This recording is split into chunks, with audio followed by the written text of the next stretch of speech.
வணக்கம் ஃப்ரெண்ட்ஸ், இந்த வீடியோவில் பிரதர் HL-L2321D பிரிண்டரோட ரிவ்யூ பார்த்தீங்கன்னா தெரிஞ்சுக்க போகிறீங்க. இந்த பிரிண்டரை பயன்படுத்தி பிரிண்ட் அவுட் மட்டும்தான் எடுக்க முடியும், ஜெராக்ஸ் எடுக்க முடியாது, ஸ்கேன் பண்ண முடியாது. என்ன காரணம் அப்படின்னா, இந்த பிரிண்டரில் ஸ்கேனர் பார்த்தீங்கன்னா கொடுத்துருக்க மாட்டாங்க. இந்த பிரிண்டர் பார்த்தீங்கன்னா black and white printer, colour கிடையாது. இந்த பிரிண்டரில் பார்த்தீங்கன்னா ஆட்டோமேட்டிக்காகவே 2 பக்கமும் பிரிண்ட் ஆகி வெளியில் வந்துடும். இந்த பிரிண்டரில் பயன்படுத்தக்கூடிய பேப்பருடைய சைஸஸ் பார்த்தீங்கன்னா A4 லீகல்.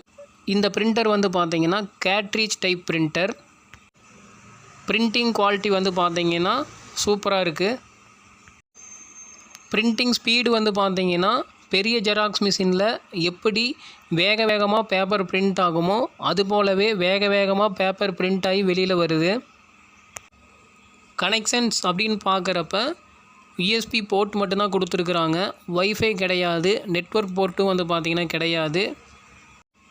ப்ரைஸ் அப்படின்னு பார்க்குறப்ப இவ்வளோ நிறைய ஃபியூச்சர்ஸுக்கு இவ்வளோ குறைவான ரேட்டா அப்படிங்கிற மாதிரி தான் இருக்குது. ஓகே ஃப்ரெண்ட்ஸ், அவ்வளவுதான். இந்த பிரிண்டரில் இருக்கக்கூடிய அட்வான்டேஜ் அப்படின்னு பார்த்தீங்கன்னா ஆக்டோ டியூப்ளெக்ஸ் பிரிண்டிங் ஆப்ஷன் கொடுத்துருக்குறாங்க. பிரிண்டிங் ஸ்பீடு பார்த்தீங்கன்னா பக்காவாக இருக்குது. பேப்பர் லோட் பண்ணுற இடத்துல பார்த்தீங்கன்னா நீங்கள் 250 பேஜஸ் வரைக்கும் லோட் பண்ணி வச்சுக்கலாம்.